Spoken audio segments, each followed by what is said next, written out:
บทวิเคราะห์ต่างๆเนาะเกี่ยวกับเศรษฐกิจก็ดีวิเคราะห์เรื่องแขนงการก็ดีหรือวิเคราะห์บริษัทนี่วิเคราะห์หุ้นนี่ก็เป็นอีกข้อมูลหนึ่งที่ว่าจะช่วยให้แก่นักลงทุนนั้นตัดสินใจในการลงทุนได้เนาะผู้ที่จะออกได้นี่มันก็ต้องมีความรู้ทางด้านบทวิเคราะห์นี้เนาะซึ่งว่ามันมีคนจำเป็นเพราะว่าขั้นเรียนตรงนี้ไปแล้วสามารถนำไปวิเคราะห์หลักทรัพย์หรือหุ้นต่างๆที่ตัวเองต้องการลงทุน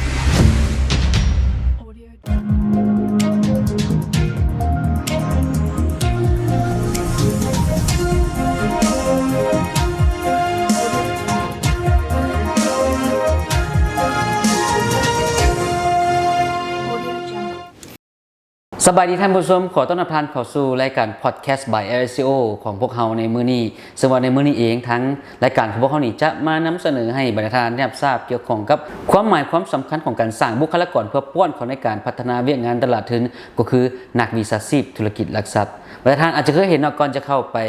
ซื้อขายบรรดาผลิตภัณฑ์ที่จดทะเบียนในตลาดหลักทรัพย์เราต้องไปหาภายแดต้นต่อเลยแหละต้องแม่นไปหาบริษัทหลักทรัพย์ท่านก็จะเห็นพนักงานมาต้อนรับมาแลกเปลี่ยนทานทราบให้ข้อมูลนั่นแหละเป็นนักวิชาชีพธุรกิจหลักทรัพย์ซึ่งมีแต่ละประเภทแตกต่างกันซึ่งในมื้อนี้เองพวกเขาจะมาแลกเปลี่ยนให้ทานทราบและต่อไปเฮาที่จัดนี่เฮากำลังจะจัดในม.นี่แม่นหลักสูตรของนักวิเคราะห์หรือว่า analyst ซึ่งว่าพวกเขาจะได้รับเกียรติสัมภาษณ์จากทางเทพสวรรค์กิตติยวงศ์ซึ่งเพิ่นก็เป็นผู้อำนวยการใหญ่ของบริษัทหลักทรัพย์ทคตลกทจำกัดเนาะสมเพิ่นจะมาแลกเปลี่ยนทานทราบว่าในการจะจัดหลักสูตรนี้เพิ่นจะจัดในมื้อใดจังใดหลักสูตรมีเนื้อในคือเนื้อใดมีความสำคัญเนื้อใดและตอนนี้ท่านได้อยู่กับพวกเรากันแล้วเจ้าสวัสดีท่านสบายดีก่อนอื่นอยากให้ท่านแลกเปลี่ยนให้ท่านผู้ชมรับทราบว่าตอนนี้นี่เฮามีในการสร้างบุคลากรเข้ามาในเวียกงานตลาดทุนของพวกเรานี่มีหลักสูตรใดๆที่จัดมาในปัจจุบันในปัจจุบันนี้พวกเราอันที่จริงแล้วเรื่องหลักสูตรหลักทรัพย์นี่พวกเราก็ได้มีการกะเกียมมานับแต่ปีที่แล้วเนาะ2021นั้นซึ่งปัจจุบันนี้หลักสูตรที่ว่าพวกเราเฮ็ดสำเร็จก็มีอยู่2หลักสูตรหลักๆเนาะที่ได้ผ่านการรับรองจากสำนักงานคณะกรรมการคุ้มครองหลักทรัพย์ก็คือหลักสูตรนักวิชาชีพธุรกิจหลักทรัพย์ประเภทนายหน้าซื้อขายหลักทรัพย์และผู้ค้าหลักทรัพย์เนาะอันนี้สำเร็จไปแล้วแล้วก็พวกเขาก็ได้จัดในท้ายปีแล้วนี่ครั้งหนึ่งแล้วซึ่งว่าพวกเขาก็สามารถที่จะได้นักวิชาชีพธุรกิจหลักทรัพย์ประเภทนี้นายหน้าซื้อขายหลักทรัพย์นี่ก็ได้สำเร็จจำนวนหนึ่งเนาะและหลักสูตรที่2ที่ได้รับการรับรองจากสำนักงานคณะกรรมการคุ้มครองหลักทรัพย์นี่ก็เป็นหลักสูตรว่านักวิชาชีพธุรกิจหลักทรัพย์ประเภทผู้วิเคราะห์หลักทรัพย์เนาะซึ่งว่าตัวนี้ก็ภายใต้การโครงการช่วยเหลือเนาะของดิสมบวกอันพวกเราเองก็ได้เฮ็ดสำเร็จห้างหลักสูตรนั้นพร้อมด้วยบรรดาเอกสารต่างๆครบชุดเนาะซึ่งว่าตัวนี้ก็ได้มอบให้แก่ทางตลาดหลักทรัพย์ลาวแล้วและพวกเราก็มีแผนที่จะจัดในเดือนหน้านี้เนาะซึ่งคาดว่าจะเริ่มต้นวันที่15 เดือน 10นี้พอจัดหลักสูตรนักวิชาชีพธุรกิจหลักทรัพย์ประเภทผู้วิเคราะห์หลักทรัพย์เนาะและนอกจากนั้นในอนาคตนี่พอก็มีแผนที่จะสร้างหลักสูตรอีกนักวิชาชีพธุรกิจหลักทรัพย์อีกจำนวนหนึ่งเช่นว่าหลักสูตรวิชาชีพธุรกิจหลักทรัพย์ประเภทที่ปรึกษาการเงินเนาะอันต่อมาเป็นประเภทอื่นว่าผู้บริหารกองทุนเพื่อการลงทุนเนาะหรือว่าภาษาอังกฤษอื่นว่าฟันแมเนเจอร์นั่นเนาะและในอนาคตก็จะมีอีกหลักสูตรวิชาชีพธุรกิจหลักทรัพย์ประเภทเกินว่าที่ปรึกษาการลงทุนเนาะอันนั้นอาจจะเป็นในต่อไปเจ้าอยากให้ท่านกล่าวเติมอีกว่าผู้ที่จะเข้ามาเรียนหลักสูตรตัวนี้นะควรจะมีความรู้พื้นฐานด้านใดๆจบมาหรือว่าแบ็คกราวด์ใดๆที่จะสามารถเข้ามาเรียนได้เพราะว่าแต่ละวิชานี่ก็คือถือว่าติดพันครับการเงินการคิดไล่มีสูตรมีอย่างต่างๆนะดังนั้นผู้ที่จะมาเรียนนี่นะถ้าว่าเพิ่นได้ฟังหรือว่าได้ชมรายการเข้าไปแล้วพอดแคสต์เข้าไปแล้วเพิ่นสนใจสิเพิ่นก็อยากรู้ว่าเพิ่นต้องเตรียมตัวนั่นใดๆแล้วก็แบ็คกราวด์ของเขาเจ้าควรจะเป็นคือใดจึงค่อยเหมาะสมกับหลักสูตรตัวนี้อันจริงจุดประสงค์ในการสร้างหลักสูตรนักวิชาชีพธุรกิจหลักทรัพย์ของเรานี่ก็แม่นเป้าหมายก็แม่นเพื่อเราอยากสร้างบุคลากรเพื่อมารับใช้เวียกงานหลักทรัพย์โดยเฉพาะในบริษัทหลักทรัพย์นี้มันมีความจำเป็นต้องได้ใช้บุคลากรที่มีอนุญาตจากสำนักงานกสเนาะเช่นว่าในหน้าซื้อขายหลักทรัพย์ก็ดีผู้จัดการกองทุนก็ดีหรือว่าที่ปรึกษาการลงทุนแล้วก็ที่ปรึกษาการเงินซึ่งว่าบุคลากรเหล่านี้นี่มีความจำเป็นต้องได้ผ่านการฝึกฝนเนาะล่อหลอมว่าศึกษาวิชาเฉพาะที่เกี่ยวข้องเนาะเพื่อ ที่จะสามารถไปให้บริการให้แก่สังคมในโดยเฉพาะในหน้าขายหลักทรัพย์นี่มันบริการให้ลูกค้าผู้ลงทุนเนาะส่วนที่ปรึกษาการเงินนี้ก็เป็นเพื่อไปช่วยแนะนำหรือว่าช่วยบริษัทจดทะเบียนเป้าหมายที่จะจดทะเบียนในตลาดหลักทรัพย์ในอนาคตเนาะก็สั้นผู้ที่จะมาเรียนแน่นอนแล้วก็ต้องมีพื้นฐานความรู้พื้นฐานทางด้านบางคะแนนการที่เกี่ยวข้องโดยเฉพาะก็เป็นเรื่องทางด้านบัญชีการเงินนี่อันนี้เป็นประเด็นสำคัญเนาะที่พอส่วนใหญ่พวกเขาก็จะติดพันกับเรื่องเวียกบัญชีการเงินนี่อันที่สองมากันคันได้มีประสบการณ์หรือมีการศึกษาเรื่องการบริหารจัดการเรื่องการเงินก็ดีหรือว่าเศรษฐศาสตร์หรือว่าบรรดาวิชาที่เกี่ยวข้องกับเศรษฐกิจทั้งหลายพวกนี้นี่ก็ถือว่าจะเป็นอันหนึ่งที่ว่าช่วยให้แก่ผู้มีเรียนนี่มีสามารถที่จะเข้าใจนะครับสามารถที่จะเรียนรู้ได้ไวขึ้นเนาะจ้ะสำหรับความที่ห้องต้องการของบุคลากรภายในบริษัทของท่านเองตอนนี้ท่านคิดว่าเพียงพอหรือยังบรรดานักวิชาชีพต่างๆนี่สำหรับวิชาที่พวกเขานี่ปัจจุบันนี้พวกเขาก็มีนักวิชาชีพธุรกิจหลักทรัพย์ประเภทในหน้าซื้อขายหลักทรัพย์ก็ถือว่าครบแล้วจำนวนเนาะและนอกจากนั้นก็มีที่ปรึกษาเงินก็ถือว่าครบแล้วแต่ว่าแน่นอนแล้วเมื่อธุรกิจมีการขยายตัวพวกเขาเองก็ต้องได้มีการขยายเรื่องบุคลากรอาจจะมีเพิ่มบุคลากรเข้ามาใหม่ก็ชั้นบุคลากรเข้ามาใหม่นี่ก็จะเป็นต้องได้ผ่านหลักสูตรของนี้เนาะจึงจะได้รับอนุญาตและอีกอันนึงก็คือปัจจุบันนี้พวกเขายังบ่ทันมีว่าผู้วิเคราะห์ว่านักวิเคราะห์นี่ถือว่ายังบ่ทันมีเท่าซึ่งว่านักวิเคราะห์นี่หลักทรัพย์นี่มีความจำเป็นเพราะว่าในการที่จะให้ข้อมูลการลงทุนแก่ผู้ลงทุนนี่บทวิเคราะห์ต่างๆเนาะเกี่ยวกับเศรษฐกิจก็ดี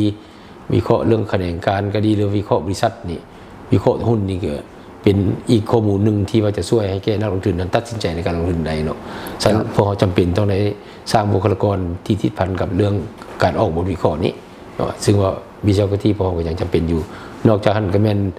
ผู้จัดการกองทุนนักผู้บริหารกองทุนเนาะอันนี้ก็เขาก็จำเป็นนักวิชาชีพธุรกิจประเภทนี้เนาะเพราะในอนาคตนี้แน่นอนแล้วอาจจะมีการออกผลิตภัณฑ์ใหม่เช่นว่าเรื่องกองทุนส่วนบุคคลเนาะคือprivate fund นั้นหรือว่ากองทุนรวมหรือว่า mutual fund นั้นสันในการที่บริหารจัดการตัวนี้เนาะเพราะเขาจำเป็นต้องมีมืออาชีพเข้ามาเนาะเพื่อบริหารเงินของลูกค้าเนาะเจ้าหลังจากที่เราฮู้กันแล้วเนาะว่า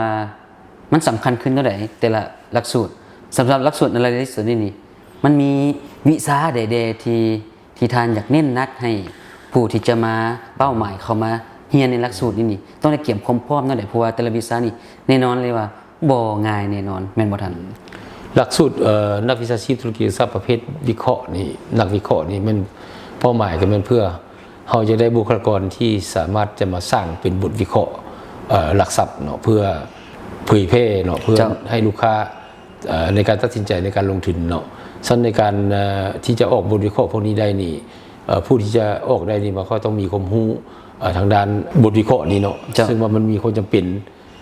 ซึ่งว่ามาเรียนหลักสูตรตัวนี้ตัวหลักๆที่พวกเขาคิดว่าผู้เข้ามาเรียนนี่ต้องได้เรียนรู้ก็เป็นเรื่องของการประเมินมูลค่าหุ้นเนาะตัวนี้ประเมินมูลค่าหุ้นนี่ก็เป็นหลักสูตรหนึ่งที่มีความสำคัญนอกจากนั้นก็เป็นเรื่องการหลักการในการวิเคราะห์ต่างๆเช่นว่าการวิเคราะห์หุ้นโดยปัจจัยพื้นฐานก็ดีหรือว่าการวิเคราะห์หุ้นทางเทคนิคเนาะอันนี้ก็มีความจำเป็นที่ว่าผู้เรียนต้องได้เรียนรู้และนอกจากนั้นก็เป็นเรื่องการสร้างแบบจำลองทางการเงินเนาะซึ่งว่ามีความจำเป็นเพื่อที่จะใช้ในการประเมินมูลค่าหุ้นนั้นเนาะเพื่อสามารถคิดไล่มูลค่าที่แท้จริงของหุ้นสามารถแนะนำให้นักลงทุนสามารถลงทุนได้เนาะนอกจากนั้นก็เขาก็จะมีหัวข้ออื่นที่ปินอ้อมโดยเฉพาะมันการบริหารกลุ่มหลักทรัพย์คือ portfolio management เนาะก็เป็นสิ่งหนึ่งที่จำเป็นที่นักวิเคราะห์ก็ต้องได้รู้จักเนาะซึ่งว่าก็เป็นหัวข้อหนึ่งที่สำคัญเนาะและนอกจากนั้นก็มีวิชาเกี่ยวติดพันกับเรื่องcorporate finance เนาะคือว่าการเงินธุรกิจตัวนี้ก็มีความสำคัญเนื่องจากว่าในการวิเคราะห์ก็มีหลายมีหลายหัวข้อที่ติดพันกับเรื่องต้นทุนของเงินทุนก็ดีเนาะหรือว่าการคิดไล่ว่าอัตราส่วนลดเนาะว่า discount rate ที่จะไปใช้คำนวณในการประเมินมูลค่าหุ้นนั้นเนาะซึ่งว่าวิชา corporate finance นี่จะให้ความรู้ทางด้านนี้เนาะเจ้ามอตอนนี้ท่านมีอย่างจะฝากถึงท่านผู้ชมหรือว่าแฟนรายการของพวกเขาพูดที่ว่าต้องการเข้ามาสมัครเรียนในหลักสูตร Analyst ของพวกเขานี่เจ้า ก็มีอยากฝากบนว่านะการหลักสูตรตัวนี้นี่บ่แม่นที่รับใช้เฉพาะว่าเป็นพนักงานของบริษัทหลักทรัพย์เนาะแต่ว่าผู้ลงทุนทั่วไปก็ดีหรือว่านักเรียนผู้นักศึกษาประชาชนครูอาจารย์หรือว่าบุคคลทั่วไปนี่ก็สามารถเข้ามาเรียนได้เพราะว่าขั้นเรียนตรงนี้ไปแล้วสามารถที่จะนำไปความรู้ดังกล่าวนี้สามารถนำไปวิเคราะห์หลักทรัพย์หรือหุ้นต่างๆที่ตัวเองต้องการลงทุนนะด้วยตัวเองได้อาจจะบ่จำเป็นต้องอาศัยนักวิเคราะห์ของบริษัทหลักทรัพย์ก็ได้เมื่อเขานักลงทุนเองก็สามารถวิเคราะห์ด้วยตัวเองได้ก่อนที่ตัดสินใจลงทุนในหลักทรัพย์ใดก็ตามเนาะฉันก็ขอเชิญชวนบรรดาท่านเข้ามาเรียนรู้เนาะว่าวิชาใหม่ๆที่พวกเขาจะสอนในเดือนหน้านี้ซึ่งจะเป็นประโยชน์ให้แก่ท่านบ่หลายก็น้อยเจ้าบรรดาท่านหลักสูตรนี้แม่นหลักสูตรสำคัญอีหลีโดยเฉพาะแม่นบรรดาหลักสูตรที่พวกเขาได้สร้างขึ้นมาเนาะมีโดยเฉพาะเป็นตลาดหลักทรัพย์พร้อมกับบริษัทหลักทรัพย์สร้างหลักสูตรเกี่ยวข้องกับนักวิชาชีพธุรกิจหลักทรัพย์แต่ละประเภทขึ้นมาซึ่งว่ามีจุดประสงค์เป้าหมายที่แตกต่างกันไปแต่อันรวมก็เป็นเพื่อมาพัฒนาบุคลากรเพื่อพัฒนาเพื่อมาประกอบเข้าใจในเวียกงานการพัฒนาตลาดทุนของพวกเขาให้ยืนยงมีการพัฒนาแบบยืนยงแบบคงตัวดังนั้นบรรดาท่านนะสนใจอย่าพลาดให้มาสมัครเรียนนำเพิ่นได้เลยเนาะเพราะว่าเพิ่นจะโฆษณาผ่านเพจของตลาดหลักทรัพย์ลาวเองก็ดีหรือว่าเพจของสำนักงานคณะกรรมการคุ้มครองหลักทรัพย์เองก็ดีหรือว่าจะเป็น Facebook ของสำนักงานคณะกรรมการคุ้มครองหลักทรัพย์พวกเราก็จะเผยแพร่ผ่านตัวนั้นไปท่านสามารถติดต่อหาผู้ประสานงานเกี่ยวข้องได้ถ้าว่าสนใจอยากเข้ามาศึกษาเรียนบางทีโอกาสก็จะมาเป็นของทางเนาะที่จะมาเป็นหนึ่งในนักวิชาชีพธุรกิจหลักทรัพย์ที่มาประกอบส่วนเขาในการพัฒนาตลาดทุนเราพร้อมกันกับพวกเราในด้านมอตัวนี้ข้าพเจ้าเองพร้อมด้วยทีมงานก็แสดงความรู้บุญคุณและขอบใจเป็นอย่างสูงมายังทานเทพสวรรค์ที่ได้มา